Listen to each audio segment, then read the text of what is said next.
Bonjour à toutes et à tous. Enchantée pour celles et ceux que je ne connais pas. Je suis Manon Meunier, députée LFI NUPES de la Haute-Vienne. Merci beaucoup d'être si nombreux aujourd'hui pour ce colloque et cette plénière ruralité. Je vais vous expliquer un petit peu comment on en est arrivé là et un peu aussi le déroulé de la journée. Mais je voulais quand même commencer par des remerciements parce que cette journée, elle se fait autour de plein de personnes qui organisent et qui ont permis à la fois le contre-plan qu'on devrait normalement pouvoir vous distribuer bientôt, qui devrait arriver, et à la fois la journée colloque ruralité. Déjà remercier les 16 députés issus de circonscriptions rurales qui ont contribué et participé, co-organisé ce contre-plan et ce colloque aujourd'hui. Je vais tous et toutes les citer, mais normalement ils sont à peu près tous dans la salle. Donc nous avons Charlotte Leduc, Élise Le Boucher, Léo Walter, Sébastien Rome, Mathilde Digné, Christophe Bex, Pascal Martin, Anne Stambach-Ternoir, Muriel Levrault, Karen Héraudy, Martine Etienne, Michel Sala, Laurent Alexandre, Catherine Couturier et Sylvain Carrière. Remercier évidemment aussi leurs collaboratrices et collaborateurs qui ont contribué largement à faire ces portraits. Je remercie particulièrement mes collaborateurs, Noé qui a co-organisé avec moi, Marie qui a aidé au colloque et au ciné-débat de ce soir, et Xavier et Maxime qui ont assuré en circonscription. Nous remercions également Caroline Fesselier et Michel Larive, qui sont les co-animateurs du livret historique de programmatique de la France Insoumise. Les militants, évidemment, qui sont là aussi en partie, membres du livret ruralité, qui ont soutenu l'initiative, le groupe parlementaire, et notamment Clémence Guettet et son équipe, qui ont largement relu le livret, mais aussi Gabriel et Lucas, et tous les autres collaborateurs de groupe qui ont contribué, Marianne pour le graphisme, Mathilde Panot, notre présidente de groupe, pour sa confiance, mais surtout et essentiellement, évidemment, nous souhaiterions remercier les 37 personnes qui ont contribué à ce portrait, qui sont les héros de ce livret finalement, et qui nous ont permis de constituer ce contre-plan, et sans qui ce livret aujourd'hui n'existerait pas. Je pense qu'on peut les applaudir déjà pour commencer.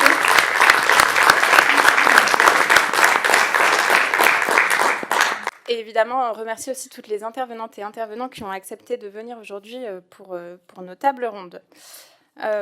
Donc ce plan aujourd'hui, en fait, il vient d'abord d'une initiative gouvernementale, contre toute attente, qui s'appelle le plan France Ruralité. Donc c'est un plan gouvernemental qui nous est tombé dessus il y a quelques mois maintenant, et qui est censé répondre aux disparités territoriales qu'on peut observer dans notre pays, notamment entre un aménagement du territoire sur les métropoles et sur les territoires ruraux.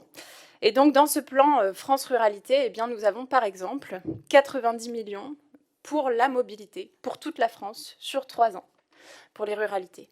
Nous avons aussi, par exemple, des services civiques et des points info-jeunes pour l'éducation. Et enfin, nous avons des médicobus pour la santé. Donc 90 millions pour la ruralité et la mobilité, qui est l'une de nos premières, si ce n'est la première préoccupation des ruralités pour toute la France pour 3 ans. Je ne sais pas si vous vous rendez compte, parce que 90 millions, bon, pour nous, ça paraît énorme, mais à l'échelle de l'État et de toute la France, c'est ridicule. À côté, évidemment, ce sont des milliards qui sont attribués à des projets de métropolisation pour connecter les grandes métropoles entre elles.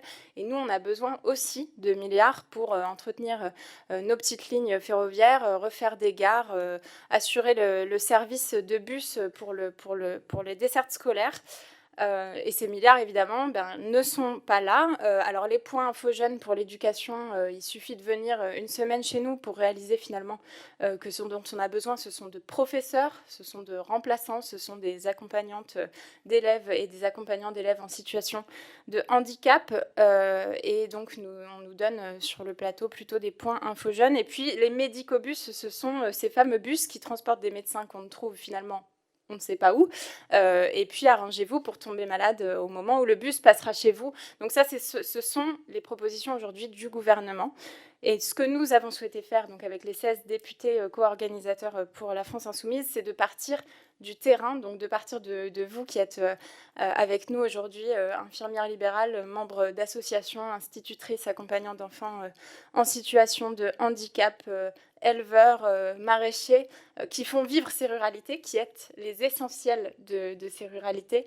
Et finalement, si demain, les institutrices décrochent leurs plaques, si les infirmières libérales décrochent leurs plaques, les institutrices quittent les écoles et les cheminots les gares, eh bien c'est ça qui fera que les ruralités ne tourneront plus. Et donc, nous voulions vous mettre au centre et donc faire partir de portraits, de vos portraits, des problématiques et y aligner des mesures programmatiques. Et donc c'est le contenu du contre-plan que nous allons vous présenter aujourd'hui, qui va vous être distribué. Et pour ce faire, nous avons souhaité, pour cette première plénière avec les députés co-organisateurs, eh bien, finalement faire le même déroulé que le livret, donc c'est-à-dire vous donner la parole pour commencer. Nous avons de volontaires, par exemple, Christophe Bourg, infirmier libéral, Emmanuel Grieux, maire, Christine Rivière, agricultrice, Dominique Lecomte, maire et agriculteur, et Céline Léger, assistante sociale. J'espère que je n'oublie personne dans la liste des portraits qui ont accepté de témoigner, mais sinon, n'hésitez pas à intervenir.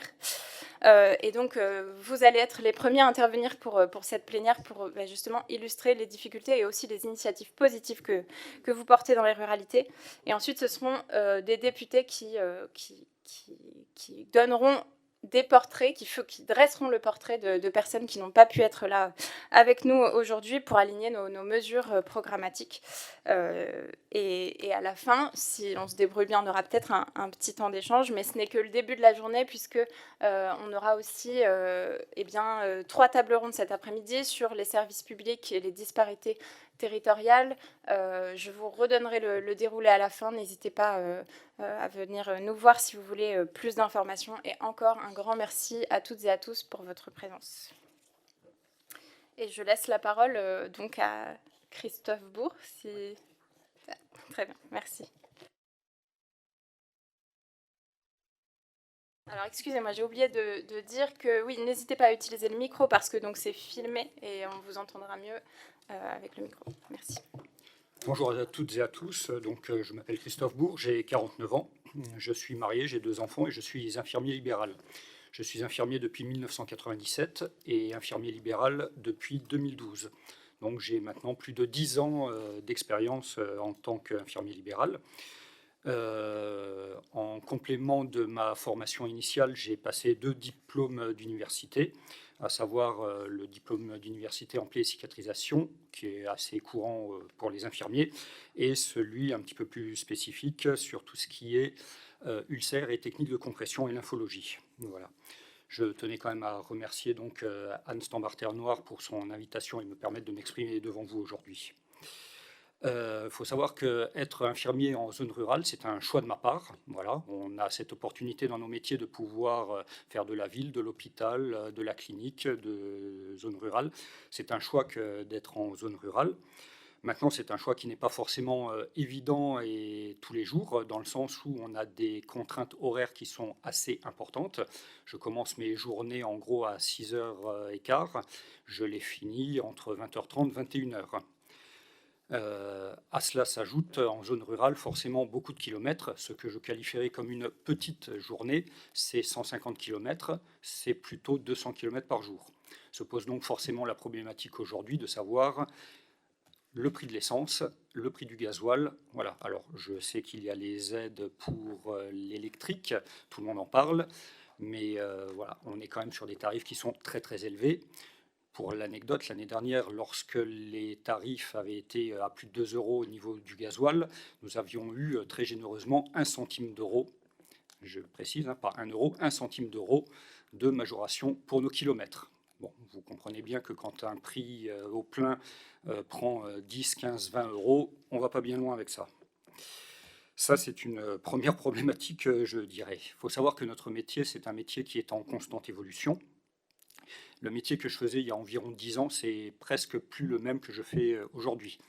Si pour vous, ou certains d'entre vous, l'infirmier ou l'infirmière, c'est celui ou celle qui fait des piqûres ou des pansements, ça en devient presque la partie congrue de notre métier, et ce n'est pas avec celui-là dont je vais vivre. Moi, aujourd'hui, le cœur de mon métier, c'est le maintien à domicile des personnes âgées. Il faut savoir que le maintien à domicile, c'est une demande, de ne pas placer les gens en EHPAD, bien évidemment, c'est un tout. c'est un tout, mais ça a aussi un coût. Voilà.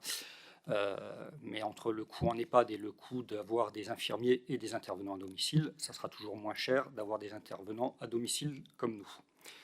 Voilà. Moi, le fond de ma, je dirais de ma pensée, hein, c'est souvent lorsque l'on entend que le coût des soins en ville a explosé, on a l'impression que c'est un problème. C'est la Cour des comptes, hein, qui régulièrement nous sort ça en disant que les infirmiers, les pharmaciens et les médecins, ça représente un coût énorme. Il faut juste ne pas oublier de le mettre finalement en confrontation avec tout ce qu'on a fait gagner en termes de coûts au niveau de la Sécu, puisque c'est ce qu'on appelle le virage ambulatoire. Les gens ne restent plus à l'hôpital, mais à un moment donné, il faut quand même qu'ils soient soignés. Ils sont soignés où? Ils sont soignés en ville. Les coûts ne sont forcément pas les mêmes. Voilà. Je terminerai rapidement pour dire qu'on a un métier qui est attractif. Il faut continuer à former les gens, il faut continuer à recruter les gens, il faut continuer à rendre ce métier attractif de manière à ce que un maximum d'infirmiers et d'infirmières viennent dans cette voie et soutiennent nos territoires, en particulier ruraux, pour le maintien à domicile justement. Voilà. Tout ceci avec une juste rémunération, bien évidemment. Je vous remercie. Merci beaucoup, Christophe, pour ce témoignage. Les députés donneront aussi nos solutions politiques dans un second temps. Et pour information, on aura aussi une intervention cet après-midi de Delphine Soumania du collectif des infirmiers libéraux en colère, où vous pourrez réintervenir cet après-midi pour cette table ronde sur ce sujet. Merci. Je laisse la parole à Emmanuel Grieux. Oui, bonjour à tous et à toutes. Merci à Michel Salah et au travail du groupe parlementaire pour ce sujet de ruralité. Je suis maire d'une petite commune de 400 habitants dans les Cévennes qui s'appelle Mandagou. Et, et quand on a vu ce plan ruralité arriver, du coup, c'est avec attention qu'on l'a regardé.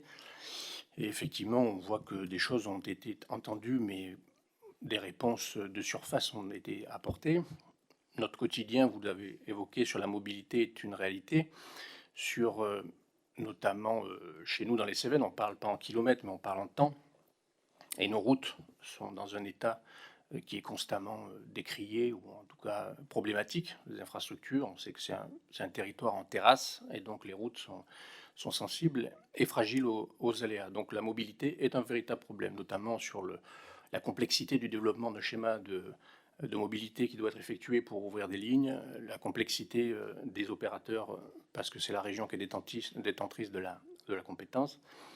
Et donc la mobilité fait partie des problématiques locales, notamment sur les activités qu'il pourrait y avoir dans nos communes reculées. Après, sur nos projets, quand on est élu en ruralité, il faut faire preuve d'imagination. Mais et c'est là où je tiens à témoigner aussi, c'est que c'est des côtés positifs de l'action en milieu rural. C'est-à-dire que on a la capacité d'agir et d'innover en permanence de par notre échelle. C'est-à-dire que ce qui pourrait paraître un frein par notre taille en ruralité est en fait un atout pour beaucoup de liberté d'action et en même temps de mobilisation de personnes. Évidemment, je vous le dis, ça demande un engagement de tous les instants, mais c'est quelque chose de positif. Notamment dans des expérimentations locales, comme j'en avais témoigné lors de l'interview qui avait été faite sur ma commune, avec des relations qu'on a mis en place avec la recherche publique.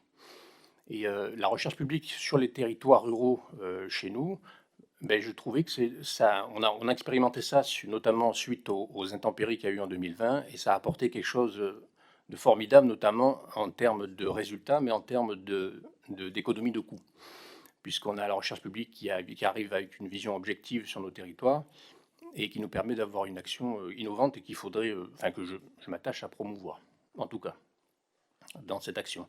Et donc sur le plan ruralité, sur la ruralité en général, il y aurait beaucoup à dire. Je sais qu'on est un peu contraint sur le temps là aujourd'hui, mais sur la ruralité, voilà, c'est vraiment une approche à la carte. C'est vraiment une approche à la carte qu'il faut établir parce qu'on ne peut pas réagir avec des chiffres. Et quand on est élu en ruralité, la complexité des strates qui se sont multipliées autour des communes c'est là où, quand je parle de surface et de fond, c'est que je parle de redonner du sens à l'engagement, dans l'engagement municipal et communal et en ruralité. C'est de redonner du sens parce qu'on est noyé aujourd'hui dans les strates autour de la commune. On a multiplicité de strates par les lois NOTRe et MAPTAM successives, donc avec les communautés de communes, avec les PETR, avec les syndicats qui sont encore là, avec les syndicats de rivière. Et vous avez aujourd'hui la commune, un maire, pour qu'il comprenne ce qui se passe sur son territoire, avec toutes ces strates qui se sont multipliées au fur et à mesure des années, ça a laissé la place à un système de technocratie qu'on dénonce souvent, mais qui est effectif, puisque de fait, les élus, de toute façon, ne peuvent pas être présents dans toutes ces strates multiples, et donc passent à travers l'action qui se passe sur leur territoire. Je pourrais encore vous en parler longtemps de la ruralité. Je vous aborde quelques points vite fait, parce que c'est des points que j'avais abordés avec Michel lors de son entrevue, mais la ruralité est une chance parce qu'elle peut être pilote sur beaucoup d'actions aujourd'hui, et c'est comme ça qu'il faut l'avoir. Une chance parce que ça peut être un territoire d'expérimentation. Merci. Merci beaucoup, Emmanuel. Christine Rivière. Bonjour, je suis une petite paysanne du Gard. Je suis éleveuse de poules pondeuses bio à Cardé, donc au milieu du Gard, dans le Piémont-Cévenol. Après, on va dire, une installation un peu compliquée, je vais la résumer comme ça, j'ai eu beaucoup de difficultés à vivre de mon activité. Donc j'ai pensé un peu plus la développer, mais on est arrivé à une période où l'aliment avait explosé, les matériaux aussi. Du coup, ce que j'ai fait, pour pas abandonner la ferme, parce que ça me tenait à cœur de continuer la ferme, j'ai repris une activité en freelance, parce que j'ai exercé dans ma vie plusieurs métiers, et dont, entre autres, je suis ingénieure test logiciel. Donc pas fermé à la technologie, juste à la bonne mesure qu'il nous faudrait.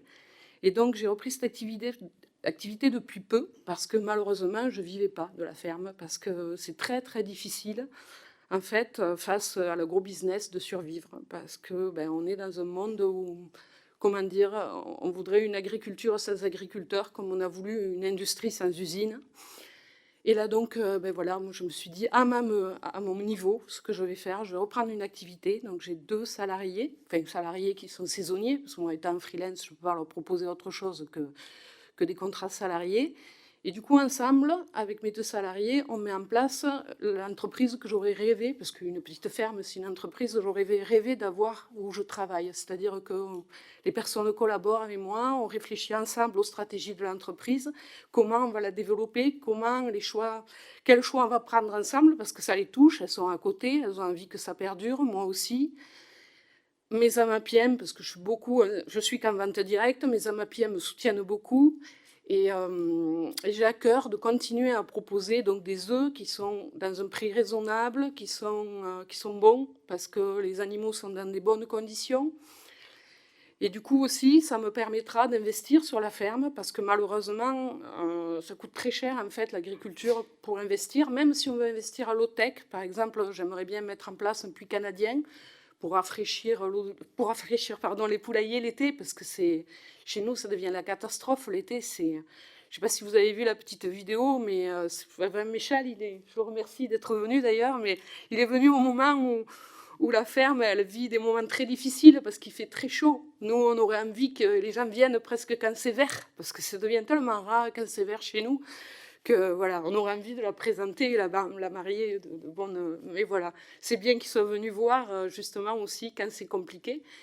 Et puis, il faut garder des notes d'espoir. Donc voilà, c'est pour ça que je pense qu'il faut aussi continuer à participer à des événements comme ça.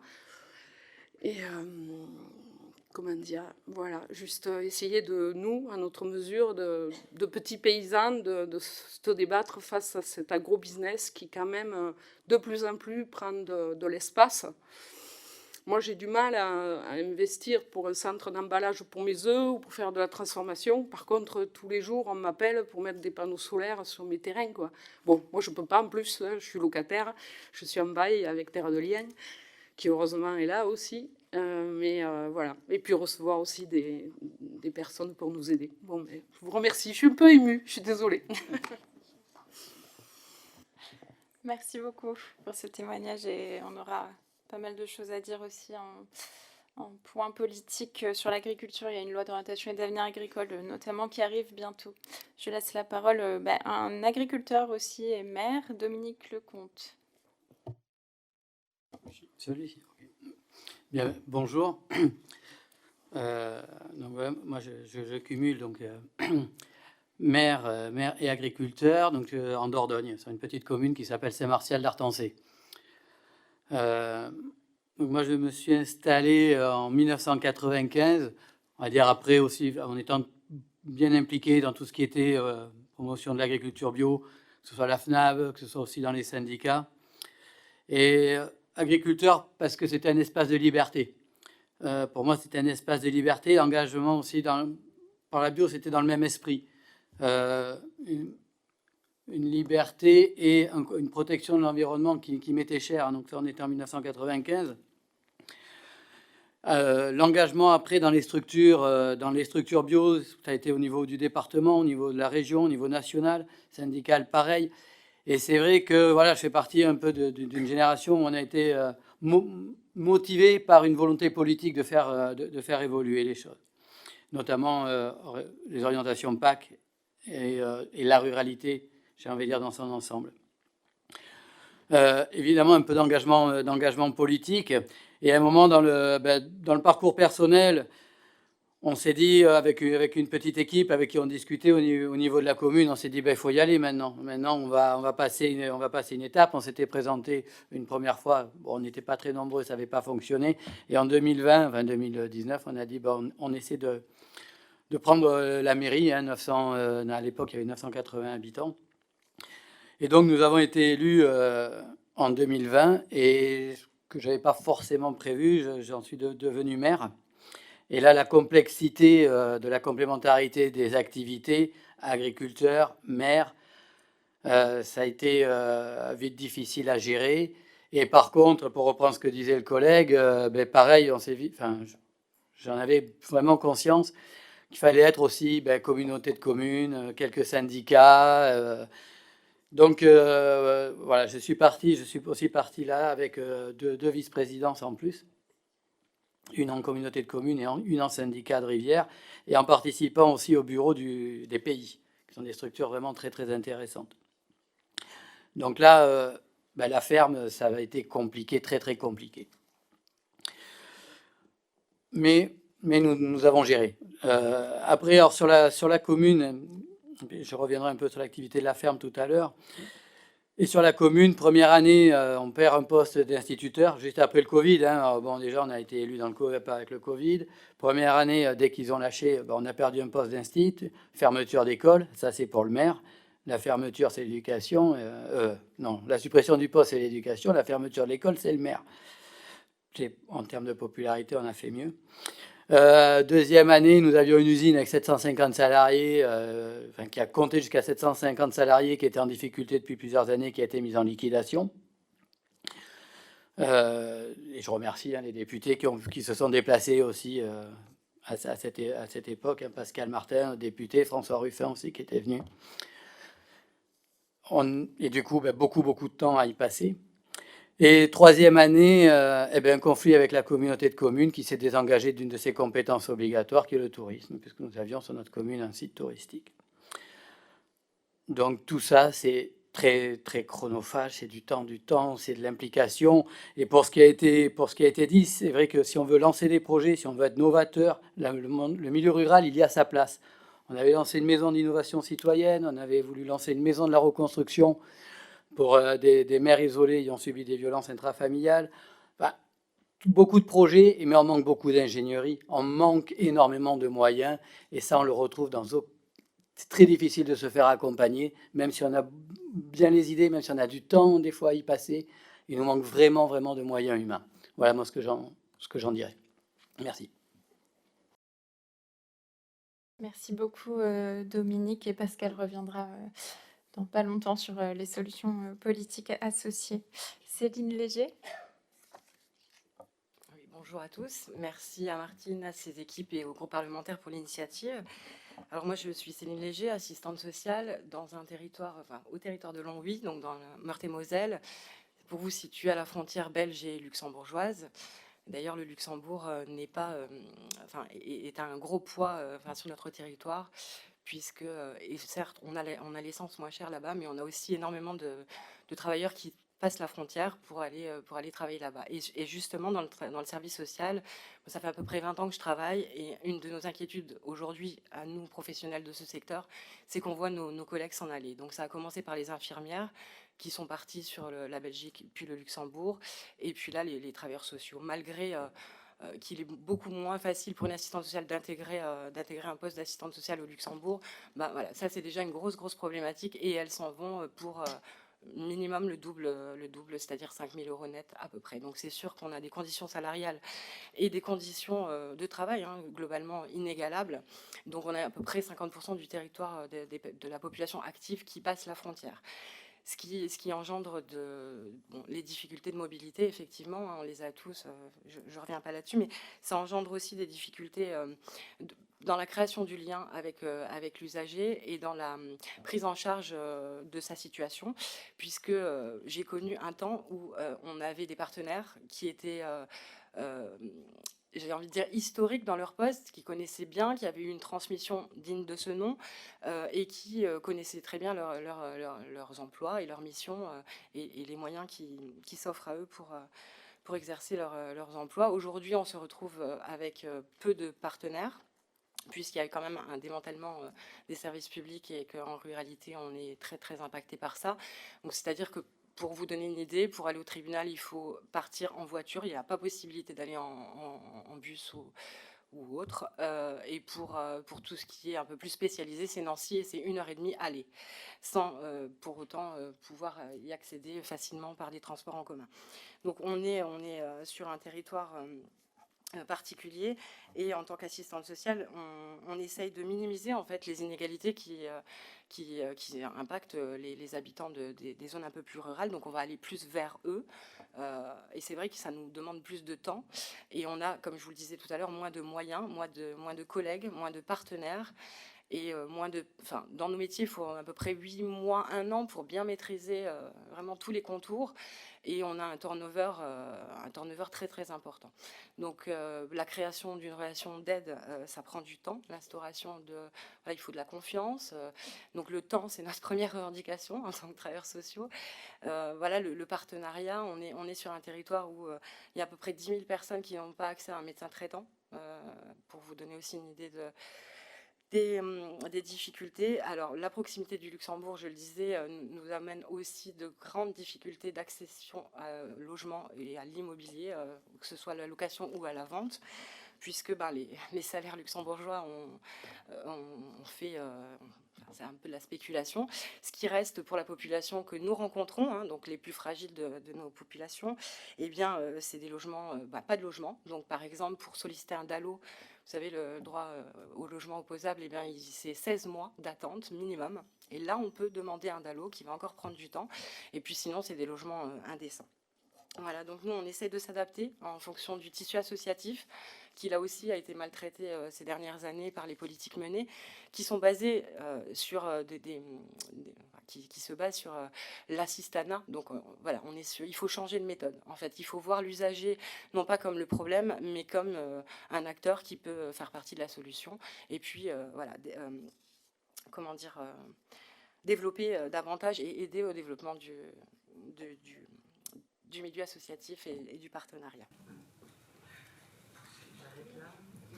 Merci beaucoup Céline, avec l'exposition des solutions politiques en plus derrière. Merci beaucoup. Est-ce que j'ai oublié un portrait qui devait témoigner dans cette partie? Je vous propose du coup qu'on passe à la partie où c'est les députés qui représentent des portraits et apportent les solutions politiques. Et si jamais il nous reste du temps à la fin, n'hésitez pas, si vous êtes là, que vous n'étiez pas prévu pour intervenir, à aussi témoigner, évidemment. Pascal? Oui. Moi, en écoutant tous ces portraits, je me dis que déjà, on a gagné avec cette journée, parce que on voit que les problématiques d'un territoire à l'autre sont les mêmes, même si on est géographiquement parfois très éloigné, on retrouve voilà, des problématiques communes. Je voulais souligner que, parce que Dominique, évidemment, pris par le temps, vous venez d'en parler, du temps, hein, on court tous et toutes après le temps, Dominique a du coup pas oublié, mais il aura envie de parler plus de sa ferme.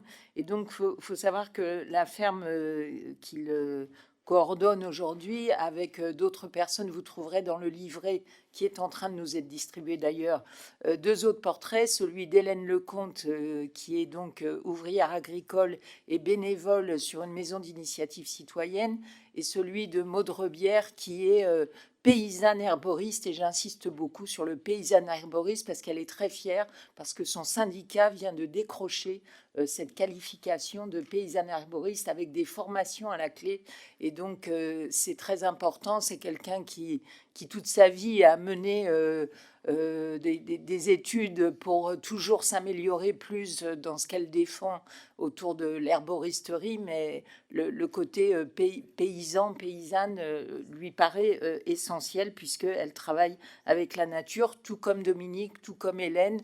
Et sur la ferme de Dominique Lecomte, il y a 7 personnes qui travaillent ensemble et qui se partagent un territoire pour que le territoire vive mieux. Alors nous, en termes de solutions politiques, ce que m'ont dit Dominique, Hélène et Maude, c'est qu'il y a un mépris de la part du gouvernement, un manque d'écoute, un manque de considération, mais je pense que tout ça, évidemment, va vous parler, et notamment en matière d'innovation sociale et de planification écologique, c'est-à-dire que le gouvernement est complètement sourd à cette question d'aider, vous l'avez dit aussi, je pense aux collègues là, qui parlaient de la difficulté en tant que maire, avec des moyens largement insuffisants pour porter des projets innovants. Donc nous, ce qu'on propose, c'est d'appuyer le développement des circuits courts et de transformation et de distribution, parce qu'en fait, il y a des initiatives locales qui le font déjà, mais il y a un manque d'accompagnement. On propose également de revoir les... Alors là, ça a été aussi dit par les personnes, et dans le livret, il y a d'autres témoignages de maires, aussi bien hommes que femmes. On propose de revoir les critères de la dotation globale de fonctionnement. On propose de redonner aux communes le rôle de cellules de base de la démocratie locale, parce que ça ne vous aura pas échappé. En fait, ce que le gouvernement actuel essaie de faire, c'est par des regroupements faire disparaître le niveau communal. Et en fait, ce niveau-là, il nous paraît essentiel pour un exercice de la démocratie locale. On propose de rééquilibrer les indemnités des élus, parce que ça vient d'être dit. Donc, soit on est élu et en même temps encore en activité professionnelle, et c'est extrêmement compliqué d'être satisfait de ce que l'on mène sur ces deux champs. Donc, il faut absolument que le statut de l'élu soit revu, et c'est dans nos propositions. Et on propose de réintroduire les services publics en zone rurale par des dispositifs innovants et itinérants, puisqu'il y a les maisons France Service dont le gouvernement se targue en nous disant que c'est une grande réussite, que là, tous les services publics sont accessibles à tous les habitants. En fait, dans la réalité, on sait aussi que pendant 2 ans, il y a un accompagnement, et puis après, cet accompagnement cesse, et que c'est pas forcément une réponse très satisfaisante, justement, pour les habitants et les habitantes. Et enfin, on propose de mettre en place un accompagnement technique et administratif auprès des élus locaux, puisque ça rejoint ce qui a été dit par les 2 maires qui ont témoigné. Il manque d'accompagnement, il manque d'écoute, et ça nous paraît vraiment indispensable. Merci à vous.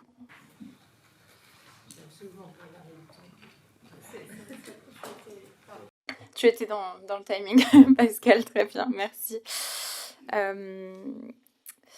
Donc, je passe la parole maintenant à Catherine Couturier, députée de la Creuse. Merci Manon. Oui, la Creuse, je pense que ça vous parle, puisque c'est de là qu'est parti quand même un peu les luttes de défense des services publics, hein, avec cette fameuse manifestation qui avait rassemblé des milliers de personnes contre la fermeture des services publics, en particulier des trésoreries à l'époque. D'ailleurs, Convergence des luttes, je crois que c'est ce week-end qu'ils tiendront leur assemblée générale à Paris, parce qu'on voit bien que, quelles que soient les politiques menées depuis cette date de 2005, eh bien, nos services publics ont été attaqués, vous l'avez démontré, notamment, je pense, aux élus dans nos communes qui galèrent aujourd'hui sur ce manque de services publics. Donc, les essentiels de la ruralité, on a, la plupart, on s'est réparti un petit peu de cibler justement des portraits qui montrent la diversité. Et moi, j'ai choisi 2 portraits pour montrer aussi qu'il n'y avait, les ruralités, elles n'ont pas de frontières. Et j'ai d'abord suivi une commerçante ambulante sur le territoire des Combrailles, entre la Creuse et le Puy-de-Dôme, et qui va de village en bourg pour justement créer du lien et du service à la population, parce que dans ces territoires, la Creuse, c'est 20 habitants au kilomètre carré, donc vous imaginez bien que la question de l'isolement et de pouvoir aller faire ses courses, eh bien, c'est un prix au regard du prix de l'essence. J'ai aussi, il y a tous ceux qui contribuent au maintien aussi de notre environnement. Et j'ai le portrait de Vincent, qui est un technicien forestier. Comme vous le savez, je travaille un peu sur ce sujet et j'ai déposé une proposition de loi sur cette question. Et Vincent, justement, accompagne les propriétaires forestiers à avoir une gestion durable de la forêt. Et il a aussi une deuxième activité. Il est conseiller, enfin, il fait des expertises pour les particuliers sur leur habitation en matière d'énergie, d'isolation, et donc de les aider pour la rénovation. Parce que cette question en ruralité de la qualité de l'habitat, le département de la Creuse, c'est un des premiers à avoir 60% de l'habitat qui sont des passoires thermiques. Et donc on voit bien que c'est tous ces acteurs justement qui contribuent à améliorer l'habitat, qui contribuent à entretenir nos paysages, à entretenir aussi la forêt, ce seront des essentiels. Et Vincent, par exemple, une de ses difficultés dans ses missions, quand il fait une expertise, il a des documents importants à transmettre. Et comme on a des zones blanches, eh bien, il cherche un bureau de poste. Et aujourd'hui, un bureau de poste, il faut faire des kilomètres et des kilomètres pour en trouver un. Et donc, ça fait partie de ces difficultés. Et j'en profite pour saluer l'initiative et la victoire que notre groupe a remportée dans le cadre de notre niche sur la réouverture, cette nécessité de réouvrir partout des guichets avec une présence physique des services publics. Parce que qu'est-ce qu'on voit aujourd'hui? On voit parfois, et tu l'as rappelé, les maisons France Service, bien souvent, derrière, c'est une machine, c'est une personne qui va vous accompagner peut-être pour aller sur Internet. Et je pense qu'on a vraiment besoin d'avoir des humains derrière les guichets. Et nous allons poursuivre justement toute une campagne sur cette question de la réouverture des services publics et d'avoir des gens en physique. Et un dernier mot, je voudrais pointer l'importance des moyens aujourd'hui donnés aux communes. Et ça a été dit par les 2 interventions. C'est que dans les ruralités, on voit bien que la commune est au cœur de l'action publique et du lien avec les citoyens et aussi de l'exercice démocratique. Et aujourd'hui, on sent bien que leur objectif, c'est justement de mettre à mal la commune avec, tu l'as précisé tout à l'heure, les différentes strates et les réformes que nous avons eues, la loi NOTRe et la loi MAPTAM, qui met à mal justement la possibilité donnée aux élus locaux de mettre en œuvre leur politique dans leur commune. Et ça, c'est quelque chose sur lequel le groupe, on va aussi travailler. Merci. Merci beaucoup, Catherine. Je laisse la parole à Mathilde Digné, députée d'Ille-et-Vilaine. Oui, merci beaucoup Manon. Bonjour à toutes et à tous. Alors moi, je voulais vous parler de Chantal, qui est là, qui est factrice en Ille-et-Vilaine et que j'ai accompagnée pendant une matinée donc j'ai fait un bout de la tournée avec elle. Et donc, à travers elle, c'est un petit peu le portrait de la Poste que je vais faire aussi, un service public qui est devenu une entreprise marchande, avec tout ce que ça implique pour les habitants et surtout pour les facteurs et les factrices qui sont les premiers impactés. Donc Chantal, elle est factrice depuis 10 ans à Mours de Bretagne. Elle avait eu la chance de faire des remplacements, le métier lui plaisait, alors quand l'occasion s'est présentée, elle a postulé. Sa tournée, elle s'étale sur 3 communes, Mours de Bretagne, Les Brulets et Comblessac, pour ceux qui connaissent. Donc pour un total de 460 usagers, ou 460 clients, ça dépend selon le point de vue, parce que pour moi, les habitants de nos territoires, avant d'être des clients du groupe La Poste, seront toujours et avant tout des usagers d'un service public. Donc, et voilà donc ce que disait un des usagers qu'on a rencontré. Il disait, Chantal, elle connaît le territoire par cœur, elle est identifiable par tout le monde, nous avons confiance en cette dame. Il disait encore, le service public de la Poste, c'est probablement le dernier rempart de l'isolement des gens en zone rurale. Et Chantal et ses collègues, eh bien, ils ont vu leur métier évoluer, en même temps que la Poste se transformer. Il faut désormais être de plus en plus productif, être plus rentable. Le temps, c'est de l'argent. Alors, on passe de moins en moins de temps avec les gens et le contact, eh bien, ça prend du temps. Chantal, elle y tient, alors elle est toujours en dépassement d'horaire. Elle rogne sur sa pause déjeuner, elle finit plus tard sa tournée. Et comme tous les services publics, la nouvelle mode à la Poste, c'est la dématérialisation. Mais si le facteur ne passe plus à domicile, qu'il fera? Ce qui est prégnant alors, d'autres témoignages, ce qui est prégnant dans les campagnes, c'est le contact. Un passage dans la journée, eh bien, ça égaye. Nous sommes le dernier maillon de la chaîne, c'est ce que me disait Chantal. À chaque réorganisation, c'est l'éternel recommencement, regroupement, fermeture de bureaux, transformation en agence postale communale. Eh bien, Chantal en sait quelque chose. Dans les prochaines semaines, son centre va être regroupé avec celui de Pipriac. Encore une fois, si vous connaissez. Face à toutes ces évolutions, face à la dégradation de leurs conditions de travail, Chantal et ses collègues perdent le sens de leur travail, perdent confiance. Le facteur à l'ancienne, en fait, ça n'existe plus. La marchandisation et la dématérialisation des services publics ne sont pas une fatalité. Le cas de la Poste est un exemple parfait d'une marchandisation du service public et d'un dévoiement grotesque de la fonction sociale et solidaire du facteur. À la France Insoumise, nous soutenons tous les personnels des services publics qui voient leur outil de travail, leur mission, leurs conditions de travail se dégrader, en ville comme à la campagne. Et le département d'Ille-et-Vilaine est un bon exemple. En 2018, les facteurs et factrices d'un bureau de poste de Rennes ont mené une grève de 4 mois pour protester contre la réorganisation quotidienne du travail. Alors, ruraux, urbains, nous sommes tous concernés finalement. Et à travers l'exemple de la Poste, nous voyons bien que la problématique d'accès aux services publics, elle est transversale au territoire.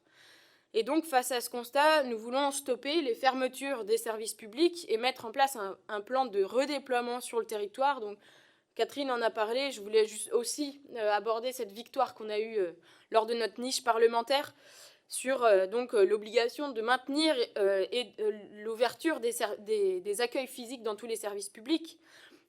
Et nous, en fait, ce qu'on dit, c'est qu'à la pression de la rentabilité, nous opposons la réduction du temps de travail. Et donc, on a besoin de plus de facteurs et de factrices pour mener à bien leur mission. Et donc, je vais terminer en saluant Chantal, qui a fait le déplacement aujourd'hui, et à travers elle, évidemment, tous les facteurs et toutes les factrices que je veux remercier pour leur mission essentielle. Et j'ajoute aussi que Chantal, elle n'est pas uniquement factrice, elle est aussi secrétaire bénévole dans l'association, à l'ADMR de Mours de Bretagne. Et donc, l'aide à domicile, c'est un autre chantier qui est important sur nos territoires. Et donc, je crois qu'on pourra avoir l'occasion d'en discuter plus tard dans la journée. Merci beaucoup. Merci beaucoup Mathilde. Sébastien Rome, député de l'Hérault. Merci, Madame la Présidente. Moi, je voulais évoquer, parler de Benoît Coquart. On devait l'inviter, c'est un sociologue qui a écrit un livre magnifique que vous n'avez peut-être pas lu, ou si vous l'avez lu, en tout cas, je pense que vous allez vous retrouver dans ce qu'il dit, ce qui reste. Et il a ces mots en disant que les gens qui vivent dans la ruralité sont parlés. Ce sont des gens qui sont parlés et qui ne parlent pas. Et moi, je voulais revenir sur cette question de domination culturelle qui existe, parce que tous les enjeux à venir, j'en parlais tout à l'heure, en fait, ne sont pas dans la métropole. Que ce soit la question de l'eau, c'est pas dans les métropoles où on va produire de l'eau, que ce soit l'alimentation, l'énergie, l'industrie, tu en parlais il y a quelques instants, et même la question des travailleurs. Parce qu'aujourd'hui, si beaucoup de métropoles fonctionnent, c'est parce qu'il y a des travailleurs qui vivent en dehors des métropoles. C'est comme ça que s'est construit l'urbanisation ces dernières années. Et ils apportent leur intelligence et leur force de travail dans ces métropoles. Donc, il y a un enjeu absolument essentiel dans ce qui se passe dans ces territoires ruraux qui sont très divers, qui peuvent être des petits villages avec de l'étalement urbain, avec des lotissements, mais aussi avec ces très nombreuses petites villes d'habitat dégradé en son centre, où on va retrouver des personnes sans emploi, des personnes qui ne trouvent pas de logements sociaux, et donc qui vont avoir comme refuge finalement ces territoires ruraux. On y trouve aussi plus d'ouvriers dans ces territoires ruraux, dans ces différents territoires ruraux, et de nombreux travailleurs du secteur public, ce qui fait que quand il y a une pression qui est mise sur le secteur public, quand on supprime des postes, c'est beaucoup plus sensible dans la ruralité, parce qu'en fait, ce sont vraiment, ça se voit immédiatement, en fait, quand il y a des services publics qui ferment dans la ruralité, que dans des grandes villes, dans des grands ensembles, finalement, qui c'est qui s'en préoccupe, alors que dans les hôpitaux, il y a bien des lits qui ferment, et les hôpitaux sont dans les métropoles. Et donc, du coup, j'ai choisi le portrait d'Adam et Sarah, qui sont aussi de jeunes, parce que l'idée, c'est aussi de faire entendre des personnes qu'on ne voit pas. Et Adam et Sarah, en fait, sont deux personnes qui ont vécu dans des quartiers prioritaires de Montpellier. Et ils ont eu un boulot à l'hôpital, parce qu'ils ont de la famille qui travaille à l'hôpital, donc ça leur a permis de rentrer, ça leur a donné cette idée. L'une est aide-soignante, lui est technicien, donc on n'a pas, ce ne sont pas les médecins, etc., des gens qui gagnent un salaire plutôt correct, et qui, dans leur parcours de vie, se sont installés à 30 km de Montpellier, dans un lotissement. Et tous leurs voisins, ils étaient très étonnés. Ils ont dit, mais on a découvert que tous nos voisins, en fait, venaient à peu près des mêmes quartiers que par chez nous. Et donc, ça nous permet aussi de sortir des clichés qu'on peut avoir de la ruralité, où dans la ruralité, il y aurait des descendants de paysans qui vivent là depuis des siècles, et puis dans la ville, on aurait les mêmes d'autres types de personnes, etc., etc. En fait, la France bouge constamment, et ces personnes-là, ben oui, tout le monde bouge, et ces personnes qui travaillent dans les hôpitaux à Montpellier, eh bien, en fait, elles vivent dans la ruralité, et tous les jours, elles font le déplacement. Donc, du coup, il y a à la fois une fierté de ce parcours résidentiel, mais aussi les difficultés, parce que, bien, en ayant deux salaires moyens, faire tous les jours les allers-retours, c'est pas simple. Il faut des services publics pour déposer les enfants avant l'école. Donc, dans la garderie, ici, la collectivité, elle peut pas déployer, faire ouvrir à 7h du matin plutôt qu'à 7h30. C'est compliqué de s'organiser. Donc, on arrive en retard au travail. Pareil pour les bouchons qui sont à l'entrée de la ville. Et donc, les solutions que l'on porte, ce sont des solutions un peu générales, et j'en conclus avec là que l'on a sur l'ensemble du territoire. C'est bien forcément l'augmentation des salaires, le blocage des prix, le retour aussi massif des transports collectifs avec des vrais investissements, pas comme ceux du plan ruralité que tu as rappelé, et un soutien pour le développement des services publics de la petite enfance, entre autres, voilà, pour ce portrait. Merci beaucoup, Sébastien. Je laisse la parole à Muriel Levrault, députée des Côtes-d'Armor. Bonjour à toutes et tous. Oui, députée des Côtes-d'Armor de la 4e circonscription des Côtes-d'Armor, donc c'est la circonscription de Guingamp. C'est une circonscription de 104 communes, assez étendue, et dont la plus grande ville a 7500 habitants. Donc voilà, circonscription rurale. Moi, j'ai choisi de faire le portrait de Valérie, qui est bibliothécaire à Callac. Callac, c'est une ville de 2000 habitants. J'en profite d'ailleurs pour la remercier de s'être prêtée au jeu du portrait. Donc, elle est plus précisément assistante de conservation du patrimoine et des bibliothèques. Et donc, elle est rattachée à la mairie. La mairie a fait le choix d'avoir une professionnelle dans sa bibliothèque. Elle gère cette bibliothèque avec une dizaine de bénévoles. Et il faut savoir qu'il y a de nombreuses communes qui ont une bibliothèque qui ne fonctionne qu'avec des bénévoles. Là, Callac avait fait donc, ce choix au bout d'un moment de prendre une professionnelle. Elle gère les achats, les collections, etc. Mais elle précise bien que la bibliothèque, ça n'est pas que des mètres linéaires de livres, mais c'est aussi un lieu de vie où les personnes peuvent venir, même juste pour papoter. Hein, c'est vraiment un lieu de rendez-vous. Et donc, c'est un lieu qui tisse le lien social dans la commune.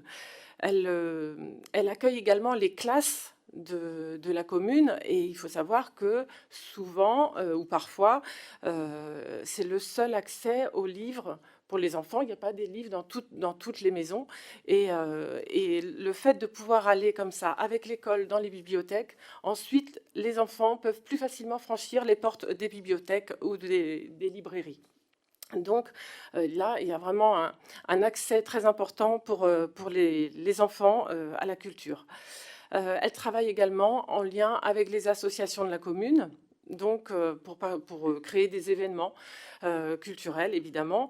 Et je vais la citer, hein, puisqu'elle n'est pas là aujourd'hui. Donc elle dit: les bibliothèques en milieu rural jouent un rôle essentiel dans la promotion de la culture, de l'éducation et du maintien du lien social. Alors, il faut savoir qu'à la rentrée 2023, le gouvernement avait lancé une campagne nationale pour vanter les mérites et les services des bibliothèques auprès des Français. Alors, c'est une bonne chose, c'est une bonne initiative, mais le problème, ce sont les moyens qui sont insuffisants. Et effectivement, c'est une des problématiques qu'elle a soulevées, et je pense que les maires ici présents pourront peut-être en témoigner, c'est que souvent ou parfois, les municipalités doivent faire des choix difficiles sur la répartition des ressources financières, et c'est souvent la culture qui va pâtir de ces difficultés financières. Donc effectivement, c'est pour ça que dans notre programme, nous voulons garantir le budget de fonctionnement de ces lieux culturels, puisque voilà, souvent c'est quand même la culture qui trinque. Bon, alors en Bretagne, le secteur culturel est plutôt dynamique, mais c'est arrivé à Valérie hein, que parfois on diminue son budget, et donc pour les achats de livres, c'est difficile, surtout quand on a des collections voilà, à gérer. Voilà. Sinon, effectivement, notre programme aussi, c'est de défendre le maillage territorial de tous ces lieux de culture pour garantir un accès égal à la culture partout. Voilà, je pense avoir fini le portrait de Valérie. Merci beaucoup, Muriel. Martine Etienne, députée de Meurthe-et-Moselle. Oui, merci Madame la Présidente. Donc, je suis Martine Etienne, députée de Meurthe-et-Moselle, donc comme on l'a dit tout à l'heure, à la frontière luxembourgeoise et belge. Et donc, je voulais vous parler du groupement d'achat solidaire des Pays Lorrains, dont Laurent et Francine sont là, et Clément Henrion, qui est fournisseur maraîcher de ce groupement d'achat. Et je vais vous lire l'association, son objectif. Et en même temps, eh ben, ça vous donne le programme qu'on a. J'ai regardé, ben, on a la même chose. C'est ce qu'ils font, c'est notre programme. Mais avant ça, je voulais rebondir sur la Poste et la factrice. Et je voulais vous faire part d'une petite réflexion que je m'étais faite quand Philippe Val a annoncé que le facteur et la factrice allaient aller chez les personnes âgées isolées pour aller prendre des nouvelles, etc. Donc, ce que le facteur faisait déjà gratuitement, et avec un petit billet quelquefois, mais je dis comme ça se passait comme ça, et c'était très bien. Mais c'est vrai, il rendait des services aux personnes âgées, et là, le Philippe Val, il s'est dit, bingo, on va marchandiser ça, et on va faire du fric avec ça, parce que la confiance dans le facteur ou la factrice, eh ben, c'est gagné. Donc les gens, ils vont souscrire à ce service. Autrement dit, comment se servir donc des inconvénients de l'isolement en faisant un truc capitaliste, quoi. En gros, voilà ce que je voulais dire sur ce changement néfaste de la Poste, du facteur et de ces comment dire, distributions de tournées sans arrêt changées. Enfin, c'est vraiment les conditions de facteur. Je dis ça parce que j'étais factrice, je connais le métier. Et j'ai été après au guichet, et je connais aussi enfin, la banque postale, etc. Voilà. J'aurais à en dire. Voilà. Alors, je reviens au Gaspel. Donc, comme on dit, donc le groupement d'achat solidaire des Pays Lorrains. Et donc, l'idée, c'est de soutenir des producteurs bio, de leur permettre de faire de la qualité et d'en vivre dignement. Déjà, ça, c'est du côté des producteurs. De permettre aux habitants du bassin de pouvoir acheter et de consommer des produits bio dans une démarche solidaire et collective. Le système de commande évite plusieurs déplacements, donc l'empreinte carbone est réduite. C'est un projet qui a été initié il y a déjà une dizaine d'années, et d'ailleurs que je connais, puisque avant d'être députée, j'ai aussi fait pas mal d'associations, j'étais militante, et j'étais dans la création donc, de ce groupement d'achat, et qui a pris du galon dans les 10 ans qui sont écoulés. Maintenant, on a une petite épicerie de quartier, dans un quartier où il n'y avait plus rien, un quartier... à périphérie de Longwy, et ça permet aux gens qui n'ont pas de moyens de locomotion, les personnes âgées ou pas, et qui viennent donc à l'épicerie pour se fournir en produits de qualité, des produits secs, des produits, des fruits, des légumes. Et une fois toutes les 2 semaines, là, il y a une grosse distribution où les gens viennent chercher leurs commandes, donc à des prix justes et pas forcément élevés. Pas forcément plus que dans la grande distribution, pas du tout. Et avec un circuit court, enfin, là, on a vraiment comment dire, ce qu'on a dans notre programme, et c'est traduit dans ce groupement d'achat solidaire, et avec un petit truc en plus frontalier, parce qu'il y a aussi donc des producteurs belges et luxembourgeois, hein, c'est ça. Et il y a des produits qui sont fabriqués par un ESAT, donc un établissement spécialisé d'aide par le travail, et qui est au Luxembourg. Donc voilà, la boucle est bouclée sur le domaine frontalier, et c'est ça qui est intéressant. Et Clément Orion est un maraîcher qui fournit aussi ses produits et qui va intervenir dans une table ronde tout à l'heure. Voilà. Et donc, je suis accompagnée donc, de Céline, donc, qui a parlé tout à l'heure. Et j'avais aussi une secrétaire de mairie, mais qui n'a pas pu venir. Voilà. Merci. Merci beaucoup, Martine. Élise Le Boucher, députée de la Sarthe. Merci Manon. Bonjour à toutes et tous. Ça fait plaisir de vous voir ici. Voilà. Moi, je vais vous parler de Anne-Claude et Anne, qui n'ont pas pu être avec nous aujourd'hui. Donc, Anne-Claude, elle est secrétaire générale du Secours populaire de la Sarthe. Et Anne est responsable de l'antenne locale de Guesselard, donc une commune de ma circonscription. Et donc, c'est une antenne locale qui a été créée en 2002 pour répondre à la hausse de plus en plus importante des besoins de solidarité, aussi en ruralité. Donc, le Secours populaire, c'est quand même... Voilà, tout le monde connaît, mais c'est une association à vocation généraliste et qui répond à une diversité de besoins. On a souvent en tête la distribution alimentaire et des vêtements, mais il n'y a pas que ça dans le Secours populaire. Et elles ont vraiment noté en point essentiel, en plus dans une antenne locale en ruralité. Donc à Guesselard, donc, il y a en effet donc, la distribution alimentaire. Elles reçoivent à peu près, ils suivent 70 à 75 familles assez régulièrement. Donc elles connaissent l'association, les bénévoles et les bénéficiaires connaissent évidemment les difficultés qu'on voit sur la distribution alimentaire avec l'inflation, la baisse des fonds européens et la hausse des bénéficiaires. Le Secours populaire a à cœur de ne refuser personne, ce qui fait qu'ils font le choix de plutôt diminuer le contenu du panier. Donc on voit du coup l'impact que ça a concrètement sur le quotidien des gens. Cette antenne, elle a aussi un espace solidaire. Et elle tienne à ce terme et pas une boutique solidaire. C'est un espace où sont récoltés des vêtements, mais aussi divers objets qui sont revendus à petit prix. Et donc, elle pointait la notion de ne pas appeler ça boutique pour ne pas avoir le côté de consommation derrière. Et ce qui est important aussi en ruralité, ce qu'elles ont pointé, et j'ai pu assister en plus, c'est aussi des aides d'accès à la santé, aux vacances et aussi à la culture. Et du coup, j'ai pu participer à une représentation d'un spectacle autour de Johnny Hallyday sur la place de la mairie à Guesselard. Et c'est vrai que c'était assez chouette, parce que voilà, les personnes qui étaient là disaient vraiment, parce que c'est gratuit, et que voilà, c'est la culture qui venait, qui vient à eux, et c'est vraiment quelque chose qui est apprécié et qui donnait du baume au cœur, et il y en a besoin aussi.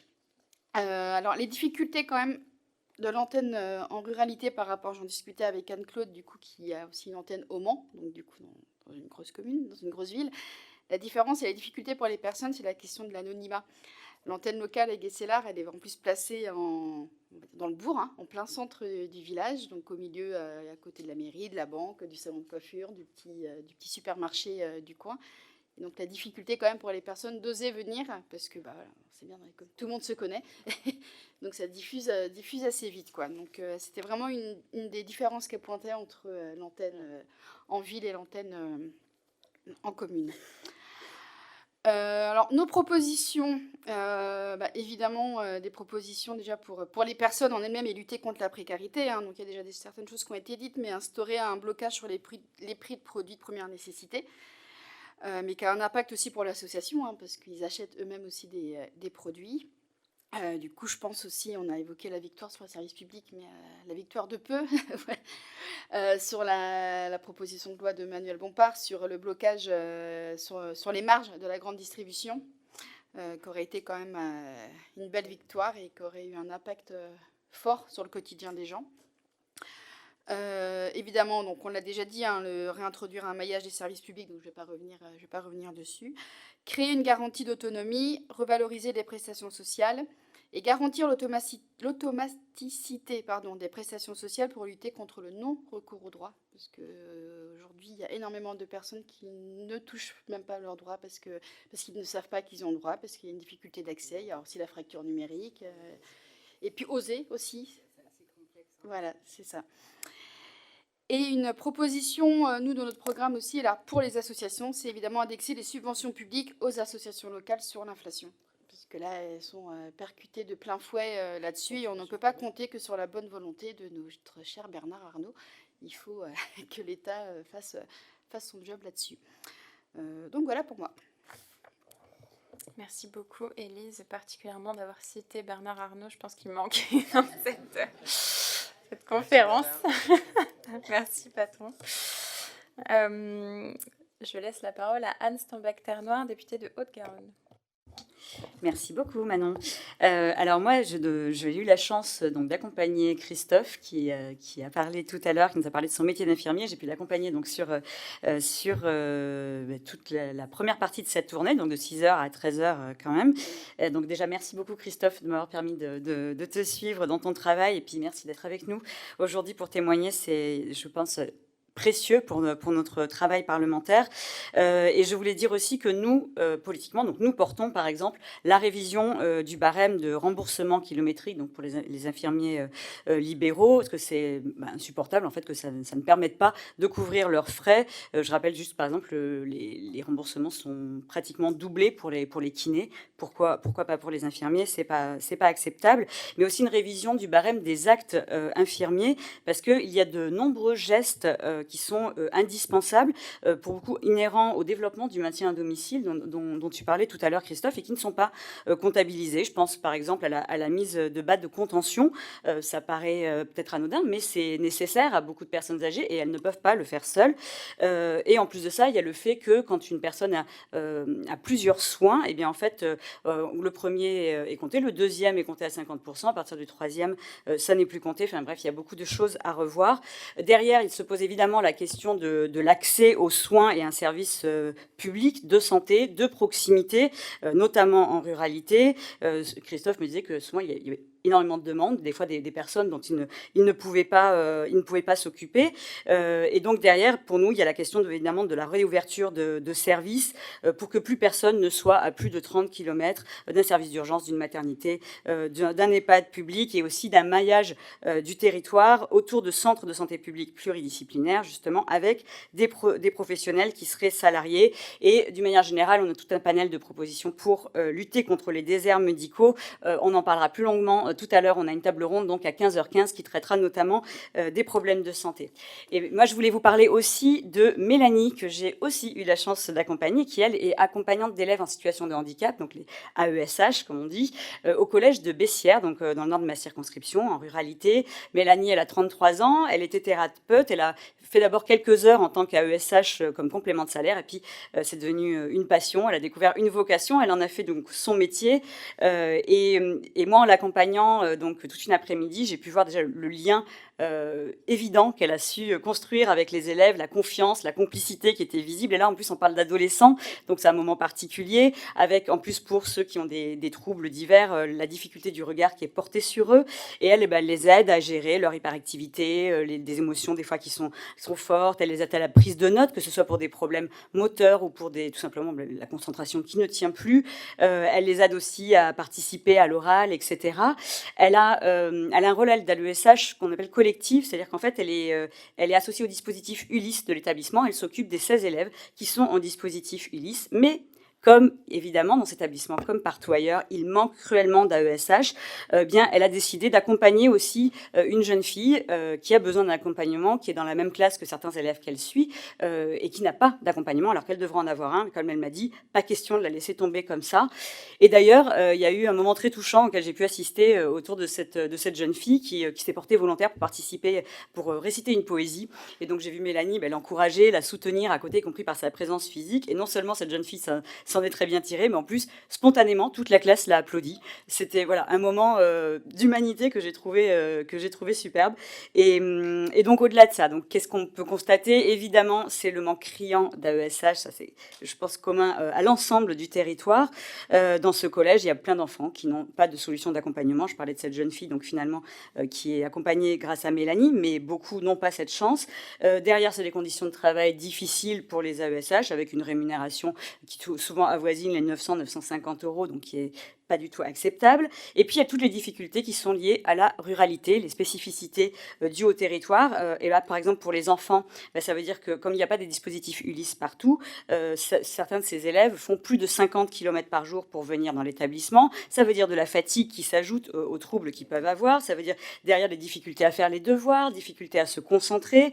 Et puis, il faut savoir qu'évidemment, il y a le même problème pour l'accès aux soins. Donc souvent, ce sont des élèves, des enfants, des jeunes qui, derrière, manquent de suivi. Et encore une fois, il y a la question des kilomètres, du temps, de la fatigue, mais je crois que c'est récurrent dans tous les témoignages aujourd'hui quand on parle de nos ruralités. Et puis pour ce qui est des AESH elles-mêmes, donc ce n'est pas le cas de Mélanie qui, vous l'avez compris, travaille dans un seul établissement, mais j'ai discuté avec d'autres de ses collègues qui, elles, se retrouvent, vous savez, mutualisées via les fameux PIAL, les pôles inclusifs d'accompagnement localisé. Ça veut dire quoi? Ça veut dire qu'elles sont dispatchées sur plusieurs établissements, elles font quelques heures dans celui-là, quelques heures dans celui-ci, pour accompagner des élèves différents, donc dans des cadres différents, avec des élèves qui ont des situations différentes, évidemment, et derrière, évidemment, là encore, les kilomètres, la fatigue, etc. Pour nous, évidemment, notre première mesure, c'est la création d'un corps de fonctionnaires pour les AESH. C'était une proposition phare de notre niche de 2022, avec une formation digne de ce nom, un salaire décent comme un fonctionnaire de catégorie B, la titularisation de celles qui travaillent déjà, et la suppression des PIAL, qui n'est rien d'autre qu'une gestion de la pénurie. Et pour ce qui est entre autres, et pour ce qui est de la ruralité, ruralité, enfin des spécificités à la ruralité. On veut par exemple abroger les conventions en ruralité. C'est ce système qui fait qu'on les petites écoles, les petites classes ferment pour faire des grosses structures qui sont éloignées du coup des lieux de vie des élèves, avec toutes les conséquences en termes de transport de temps que j'ai déjà évoquées. Et à l'inverse, nous on veut densifier le maillage d'établissements en zone rurale de manière à ce que personne, aucun élève dans ce pays ne soit à plus de 15 minutes de transport scolaire de son établissement. Je vous remercie. Merci beaucoup, Anne. Je vous préviens d'ores et déjà qu'on va avoir un petit décalage de la table ronde, donc un petit peu, numéro 1 pour une question de vote important, donc un petit peu moins de temps pour manger. Donc on va essayer de réduire un peu le timing de la fin de cette table et surtout on mangera ensemble après pour la plupart, donc on pourra continuer le temps d'échange à ce moment-là. Et je laisse la parole à Michel Salat, député du Gard. Oui, merci Manon. Donc Michel Salat, député du Gard, le nord du Gard, l'ouest du Gard, 140 communes, donc vraiment un territoire très rural. D'abord, je voulais remercier Christine et Emmanuel d'être montés. C'est vraiment, ça fait plaisir. Et puis, c'est mieux quand c'est en direct. Mais là, pour André, ça ne sera pas en direct. C'est de lui dont je vais parler. Faire rapidement son portrait. C'est un militant avec d'autres des services publics. On en a déjà parlé tout à l'heure. Dans tous les villages, il y a des collectifs comme ça de lutte pour sauvegarder les services publics. Et donc, sur ce territoire-là, il y en a besoin. Il est très éloigné des centres des grandes villes. Et il y a eu des batailles dans tous les domaines que vous connaissez tous, sur l'école, sur la poste, sur le trésor public, sur un hôpital qui est dans un endroit complètement désertique, mais qui sert, je dirais, à 3 départements, parce que là où il habite, Génolac, c'est proche de la Lozère, c'est proche de l'Ardèche, et cet hôpital sert pour ce territoire où il y a très peu, où c'est un désert médical.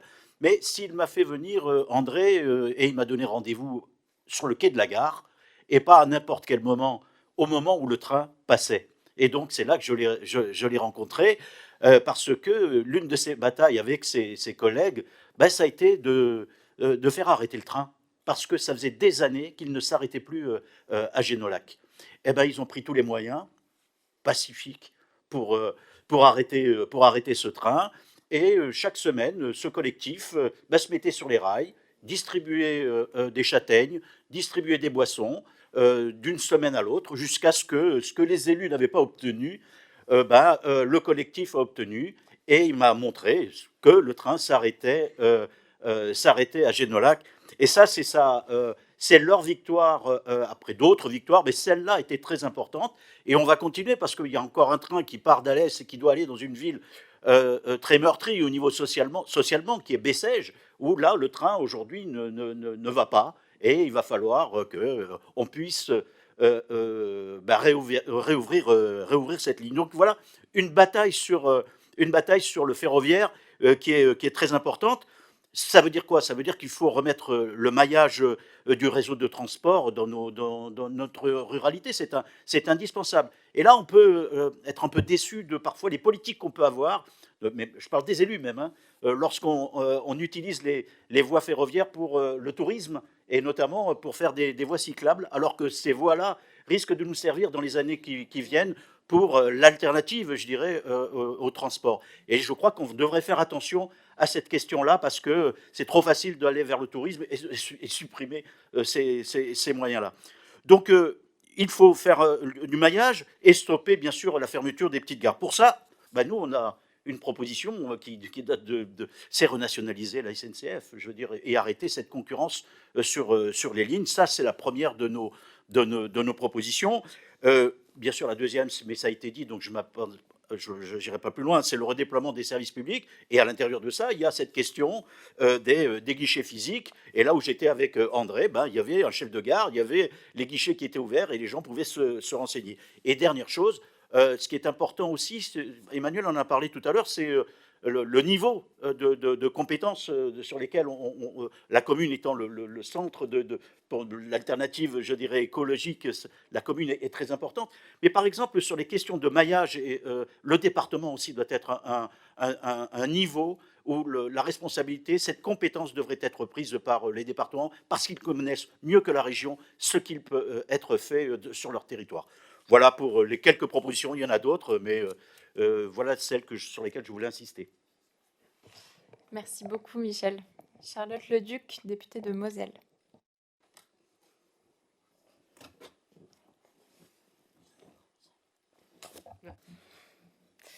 Merci Manon.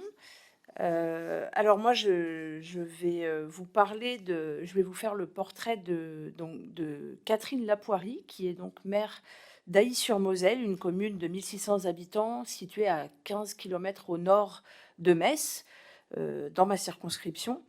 Je l'ai rencontrée en 2022 quand j'ai commencé ma tournée des élus locaux suite à l'élection législative pour la rentrée scolaire et pour voir comment se passait la rentrée scolaire dans sa commune. Et j'ai eu des échanges assez passionnants avec cette mère qui, en quelques minutes, m'a montré à quel point elle se bagarrait pour sa commune, à quel point c'était une mère efficace, de combat et déterminée.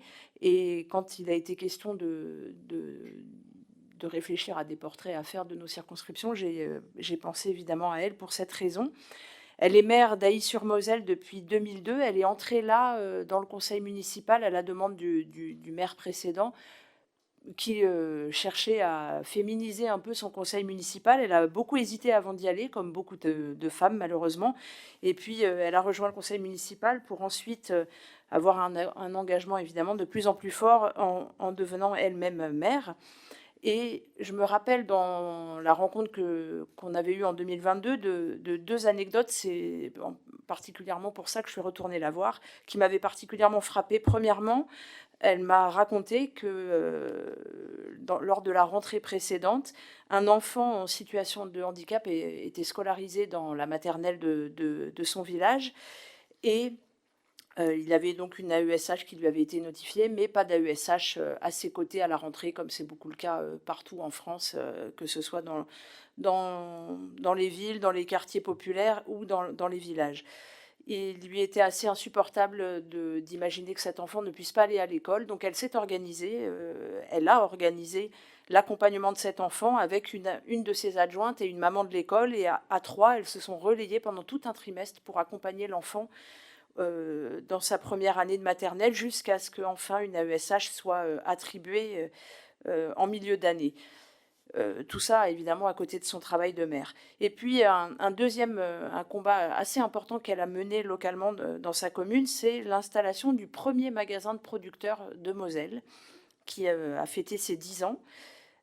Au départ, ça devait être une grande enseigne très connue, Discount, qui devait s'installer sur sa commune, et elle n'était pas vraiment favorable à cette situation, mais elle a dû se battre pour y installer autre chose. Elle commençait elle-même à se sensibiliser à l'alimentation saine, biologique, locale, et elle commençait à réfléchir à tout ça, et elle s'est saisie de l'occasion de l'arrivée de cette grande enseigne pour dire non, en fait, et souhaiter autre chose, et elle s'est battue pour installer ce qui est maintenant l'Ayotte, du nom du gentilé en patois lorrain local. Donc c'est maintenant donc l'Ayotte, qui est un magasin qui regroupe 60 producteurs locaux et qui fait vivre donc tous les producteurs du coin, et qui a un succès fou localement. Le magasin est toujours plein.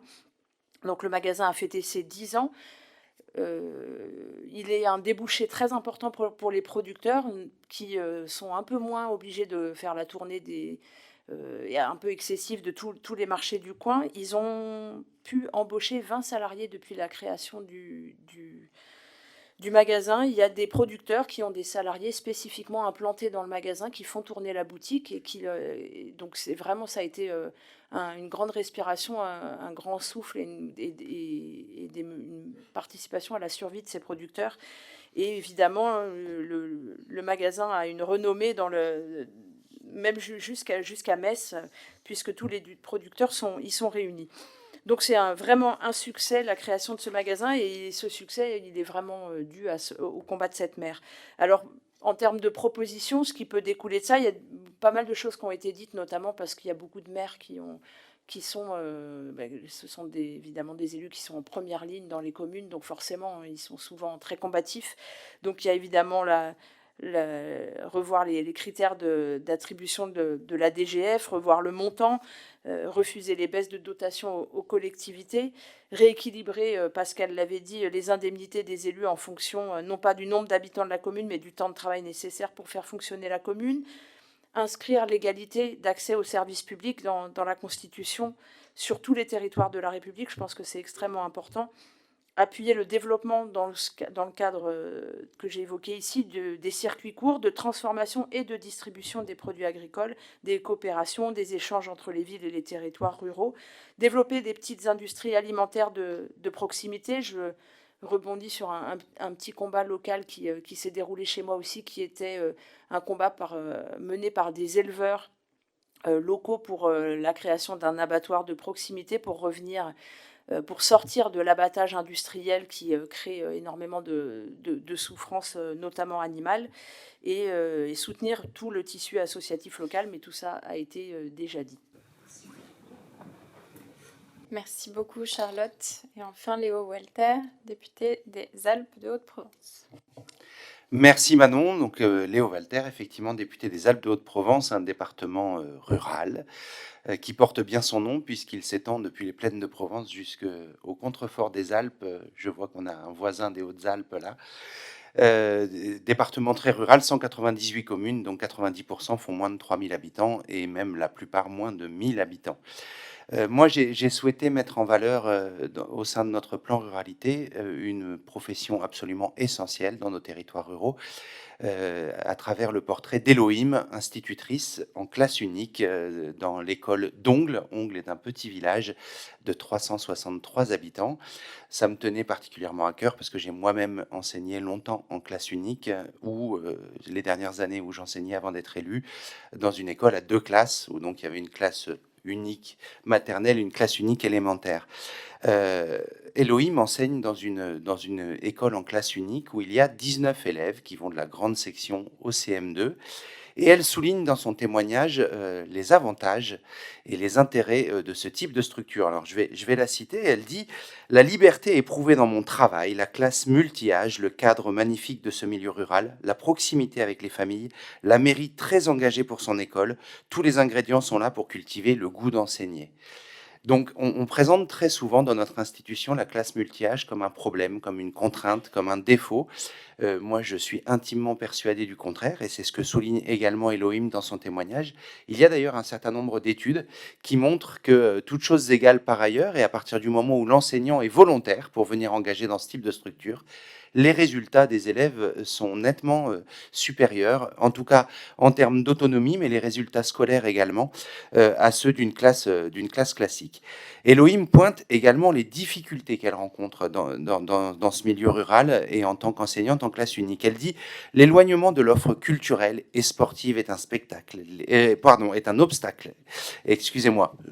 Offre culturelle, spectacle, j'ai fait le lien. Je reprends. L'éloignement de l'offre culturelle et sportive est un obstacle. Les déplacements sont onéreux. Tout repose sur le bon vouloir des municipalités. L'État n'apporte aucune aide. Ça, c'est un point essentiel, le désengagement de l'État auprès de nos écoles. Et ça a été dit tout à l'heure par les collègues maires. Je suis moi-même conseiller municipal de mon village de 283 habitants, pour paraphraser Mathilde tout à l'heure, Niozelle, vous connaissez forcément.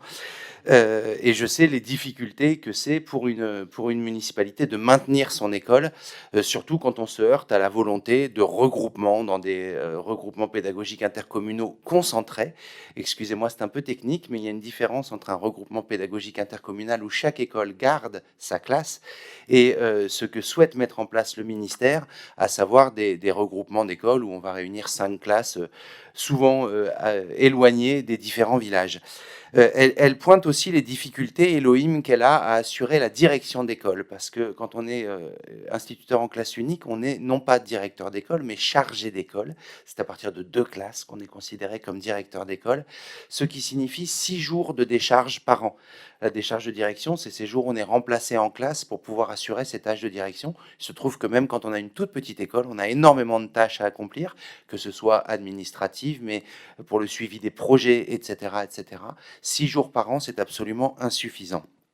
Donc, Moi, ce que je souhaitais souligner, c'était que l'école rurale est aussi un endroit où s'inventent des solutions.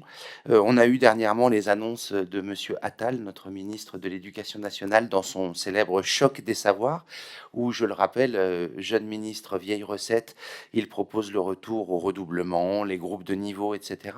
Il se trouve que quand on a une classe unique, une classe multi-âge, eh ben, cette question du redoublement, cette question des groupes de niveau ne se pose plus, tout simplement parce qu'on a tous les niveaux de classe dans sa classe et que donc on peut de manière extrêmement souple et intelligente gérer le cas de chaque élève, l'accompagner. Moi, je me rappelle d'une élève qui est passée, entre guillemets, dans la classe supérieure, dans la classe unique où j'enseignais, avec un trimestre de retard à chaque fois. Voilà, elle passait du CP au CE1 en janvier plutôt qu'en septembre, et ça fonctionnait très bien. Il n'y avait pas besoin de la faire redoubler pour autant, pas besoin de créer des groupes de niveau. Et donc, il y a des choses qui s'inventent chez nous, qui devraient être généralisées, y compris dans les écoles urbaines, où d'ailleurs les classes multi-âges se développent. Juste dire qu'au-delà des propositions du programme, et je terminerai là-dessus, qui ont été très bien exposées tout à l'heure par Anne Stambach-Ternoir, nous avons défendu avec le groupe au sein de la Commission des affaires culturelles et de l'éducation à laquelle j'appartiens un certain nombre d'amendements au projet de loi de finances 2024 dans le cadre des discussions budgétaires sur l'enseignement scolaire qui portaient justement sur la question de l'attractivité du métier, des salaires, sur les embauches, sur les AESH. C'est extrêmement important, hein, et j'ajoute à ce que tu disais tout à l'heure qu'une AESH qui gagne moins de 800 € par mois dans mon département fait parfois 40 km entre deux affectations ou tout simplement pour se rendre dans son école. On imagine ce que ça pèse dans un budget, dans un budget mensuel. On a porté des propositions de loi sur le pré-recrutement, sur les remplacements, sur la gratuité de la scolarité, en particulier des transports scolaires. Il me semble que cela répond à un certain nombre de difficultés que pointe Elohim et on continuera à porter ces combats à l'Assemblée nationale. Je vous remercie. Merci beaucoup, Léo. Et je voulais conclure, mais je vais être rapide sur le portrait de Mariana, que vous pouvez aussi retrouver dans ce livret, mais je vais être rapide puisqu'on doit bientôt terminer et angler simplement sur une chose. C'est qu'aujourd'hui, donc Mariana, elle est éleveuse de chèvres. Elle a en réalité 17 chèvres en Haute-Vienne. Elle fait tourner les commerces agricoles locaux. Elle entretient les paysages, elle entretient des haies. Elle est en extensif, évidemment. Elle entretient aussi une biodiversité associée. Et pourtant, elle n'a pas pu toucher de dotation jeunes agriculteurs. Et elle n'a pas d'aide particulière puisque finalement son exploitation est trop petite et aussi parce qu'elle s'est installée en tant que femme trop âgée. Et ce que je veux dire par rapport à ça, c'est aujourd'hui que l'argent, il existe en fait. Et dans le monde agricole particulièrement, il existe. On a des milliards de subventions qui ruissellent déjà, mais qui ruissellent un peu toujours dans la poche des mêmes. Et là, en l'occurrence, on sait que par exemple sur la PAC, c'est les grands céréaliers. Donc plus vous êtes grand, plus vous touchez d'aide.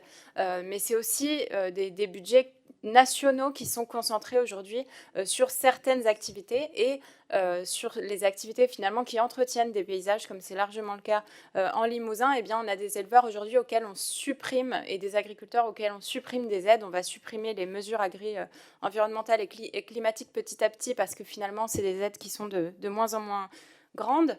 Et ça, c'est un schéma qui peut se calquer dans tous les témoignages et tout le panel qui vous a été dressé aujourd'hui. C'est-à-dire que ça a l'air d'être facile quand on dit en fait, il nous faut un service public de ça, il nous faut un service public de ça. On a envie de dire, mais où vous le trouvez l'argent ?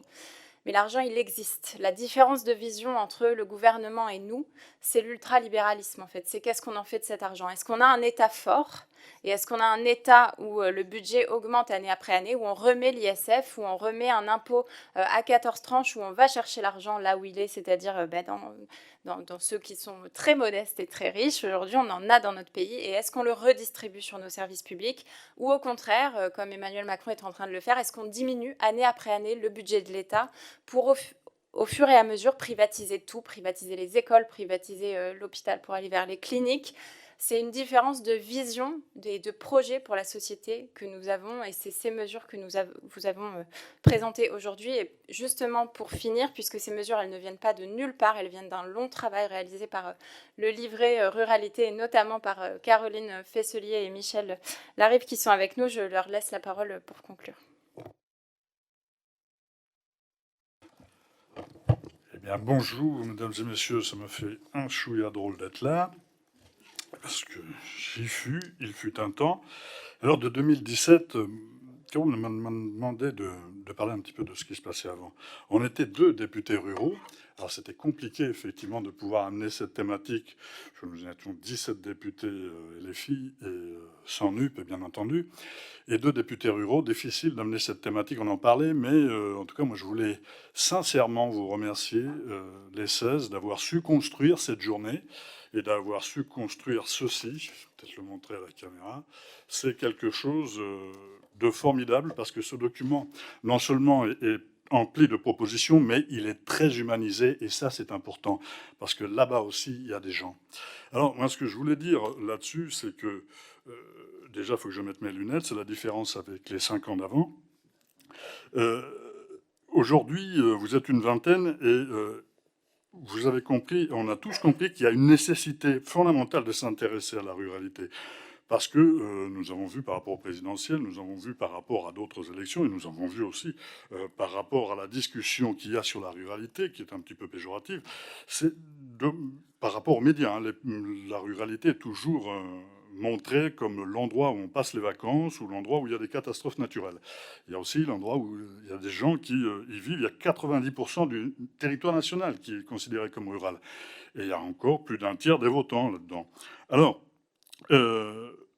oui, il y a un constat sur, vous l'avez dit, je vais pas répéter, sur la déprise des services publics, la déprise de l'industrie, la mobilité contrainte, parce que là, il s'agit bien de mobilité contrainte, c'est-à-dire comme il n'y a pas de service public, eh bien, et que les services publics, notamment de l'éducation nationale ou hospitaliers, sont loin, il faut avoir un moyen de mobilité, et comme il n'y a pas de transport public, eh bien, ce sera une voiture. Et il est noté aussi quelquevois l'espèce de similitude entre les quartiers populaires et la ruralité. Effectivement, il y a une déprise des services publics, mais en ruralité, si vous voulez, dans les quartiers populaires, le RER passe de temps en temps, il est effectivement dégradé, avec des horaires décalés, dans des conditions impossibles, et en ruralité, il ne manque que juste les rails. Donc, vous voyez ce que je veux dire? Donc, on a effectivement quelque chose de similaire, mais bien plus amplifié quand même. Alors, l'enjeu de ceci, c'est plutôt de valoriser cet espace. Parce que le fait de dire tout va mal, on va tous y passer, ce sont des invisibles, ça y est, on a compris, en ruralité, les gens l'ont dit, c'est bon, ça c'est fait. Maintenant, qu'est-ce qu'on fait de ça? Bien, on dit, c'est peut-être l'espace des possibles, la ruralité. C'est justement le territoire où on peut proposer ce que l'on a en exergue dans notre programme, c'est-à-dire la transition écologique. On a l'espace. On a l'espace pourquoi? On a l'espace pour pouvoir y placer des centres de production énergétique, notamment alternatifs, avec de l'énergie renouvelable. Alors, pourvu qu'on prenne ceci pour la diffusion et la production d'énergie, et non pas pour une spéculation foncière. Je parle là des éoliennes. Et certains ruraux me comprendront bien, parce qu'effectivement, à 12 000 euros la location de plots d'éoliennes, même sur les mers des petites communes, il y a certaines petites communes qui disent « Écoutez, mettons-moi 27 plutôt que 12, parce que... » Voilà, vous voyez ce que je veux dire? Donc, il y a ceci, il y a l'eau. L'eau qui alimente les grands espaces urbains vient bien de quelque part. Et il vient en très très grande partie, notamment de nos montagnes ariégeoises ou des Alpes, des Pyrénées ariégeoises ou des Alpes. Et puis cette eau participe aussi de la production énergétique par les barrages hydroélectriques. La privatisation de ces barrages est une énorme erreur en termes de sécurité et en termes d'approvisionnement. Bien sûr, l'alimentation avec l'agriculture. Alors, on a une agriculture, c'est très bien. Là, nous allons avoir les européennes. Eh bien, nos amis de la Confédération paysanne disent depuis bien longtemps que la PAC doit être distribuée à l'actif agricole et non pas au nombre d'hectares. Et donc, voilà des choses que nous allons essayer de porter, notamment pour ce programme à venir des européennes. Donc la ruralité, c'est plutôt l'espace des possibles. Et sur l'eau, ce que je voulais dire, l'eau, c'est l'usage de l'eau. L'usage de l'eau, c'est-à-dire que si on prend en compte l'eau pour en faire des bassines, nous avons un problème. Si on prend l'eau pour effectivement remplir des piscines, nous avons un autre problème. Il faut regarder l'usage de l'eau et rétablir le cycle de l'eau. C'est pour ça que sur les ânes, on peut effectivement en discuter, mais il faut quand même en prendre conscience. Donc la ruralité, c'est l'espace des possibles pour cette transition écologique, mais aussi la transition sociale. C'est peut-être aussi l'endroit où on peut inventer d'autres modes de vie en société et de vie en collectivité, avec des moyens de consommer autrement, des moyens de penser autrement, des moyens d'aller vers la culture, de ne pas consommer la culture, mais d'aller vers la culture. J'étais, moi, ancien président d'un festival de théâtre. Effectivement, comme je ne sais plus qui l'a dit, la culture, c'est la variable d'ajustement des budgets. Le fait indéniable, c'est que la ruralité aujourd'hui, dans les discours, c'est considéré comme un problème structurel pour la France, alors que c'est absolument l'inverse qui se passe. C'est que, à mon avis, ça peut être justement une solution à ces problèmes structurels, pourvu qu'on considère ceci de manière à garantir l'égalité républicaine sur l'ensemble du territoire français. C'est-à-dire que l'accès aux services publics doit être le même à Foix, en Ariège, qu'à Paris, dans le 16e. Donc voilà, je vais finir là-dessus pour laisser un temps de parole à Caroline, qui va détailler plutôt ce qu'on va faire, ce qui est fait, ce que nous faisons et ce que nous allons faire dans le livret. Voilà. Alors bonjour, donc moi je suis Caroline Fesselier, je suis co-animatrice du livret depuis 2019. Michel m'a rejoint dernièrement et c'est un livret qui est passionnant, qui est très très actif et c'est aussi un livret qui est aussi frustrant parce qu'il y a énormément de thématiques qui sont présentes au niveau de nos ruralités et que le temps nous manque énormément. Depuis que je suis arrivée au livret, on a proposé des temps de formation. On a participé aux réflexions programmatiques à chaque élection. On a participé donc à l'actualisation de l'avenir en commun. On a réactualisé le livret en 2022 pour faire quelque chose de bien conséquent. Mais là encore, il y a beaucoup de sujets qu'on n'a pas eu le temps d'aborder. Les ruralités, donc c'est un sujet qui est important et on voit bien que c'est un sujet qui fédère beaucoup puisque sans arrêt, on a des militants qui nous rejoignent au niveau du livret pour participer. On mène un travail régulier avec les autres livrets thématiques. Et là, on travaille aussi, on commence à aborder le travail avec les différents pôles et espaces de la France insoumise. Ce qui est très intéressant. Et là, donc, c'était vraiment un plaisir de participer au projet de Contreplan. C'est un projet qui a été accueilli avec beaucoup d'enthousiasme par les militants qui souhaitaient justement la mise en place d'un projet structurant et qui dure au niveau des ruralités. Donc, moi, je profite aussi de ce temps-là pour remercier, au nom de tous les camarades du livret, tous les députés qui se sont engagés sur ce projet, et aussi le groupe parlementaire, l'ensemble du groupe parlementaire qui l'a validé. Et donc, par rapport à ça, on a bien conscience que c'est un énorme travail que vous avez fait, que c'est un travail qui a été contraint par la forme. C'était une forme qui était contrainte par le budget parlementaire et aussi par le temps. Vous avez fait ça dans un temps quand même très, très court. Et de ce fait, toutes les problématiques qui sont rencontrées en ruralité n'ont pas pu être abordées et les militants n'ont pas pu être associés vraiment à ce projet. Et donc nous, au niveau du livret, ce qui est sorti de nos dernières réunions, c'est vraiment une envie de poursuivre tout ce travail, de continuer les portraits dans les thématiques qui n'ont pas été abordées, mais aussi d'aller chercher sur tous nos territoires, parce que comme vous l'avez dit, nos territoires sont des territoires qui développent plein de choses et qui sont très novateurs. Il y a plein d'initiatives positives qui se mettent partout en place. Et à certains endroits, certaines peuvent répondre à des difficultés qui ont été pointées ailleurs. Et donc voilà, l'idée de nos militants du livret, c'est de poursuivre tout ça, les portraits, les initiatives locales. Et puis on propose de se refaire des points d'étape, certainement aux amphis cet été, peut-être pour un Contreplan 2, version 2, mais voilà. C'est un projet qui commence pour nous, ce n'est pas une finalité. Merci à vous. Merci beaucoup Caroline et Michel. Je pense qu'on est tous et toutes d'accord. Il y a une espèce de frustration de ne pas avoir pu faire plus et notre conclusion aussi dans le groupe a été de pouvoir continuer. Je suis désolée, on va être obligé de conclure ici parce que, et là je m'adresse particulièrement aux députés, la table ronde numéro 1 commencera à 13h50 pour qu'on puisse aller voter à partir de 14h50 et garder les 1 heure d'échange. Cette table ronde numéro 1, donc je rappelle, ce sera... Parce que là, on a un peu posé le paysage des ruralités.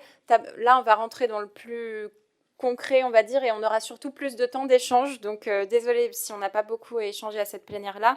Donc, table ronde 1, on a les interventions de Marie Plat du collectif Nos Services Publics, Laurent Davesi, professeur au CNAM et titulaire de Économie et Développement des Territoires Ruraux, et Axel Bruno de la Fondation Jean Jaurès pour un bilan des disparités territoriales d'accès aux services publics et développement économique, de 13h50 à 14h50 au 9e bureau. Toujours au 9e bureau, on ne change pas l'horaire de la table 2, ce sera 15h15.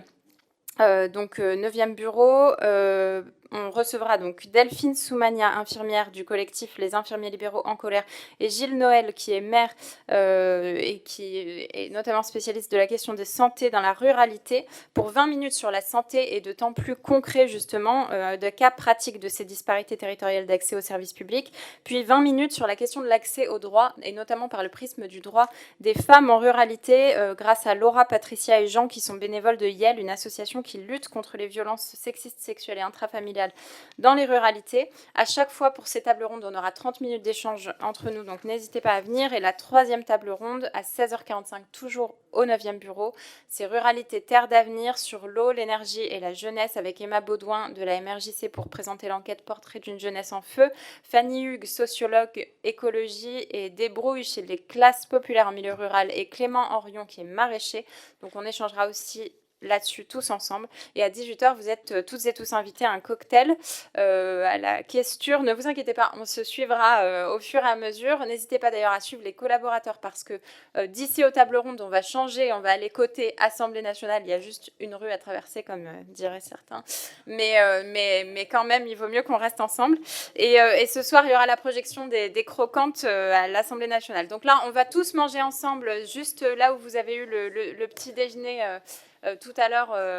On va aller chercher à manger là-bas pour ceux qui le souhaitent, et ensuite on pourra partir ensemble à la table ronde. Merci encore une fois à toutes et à tous. Merci beaucoup.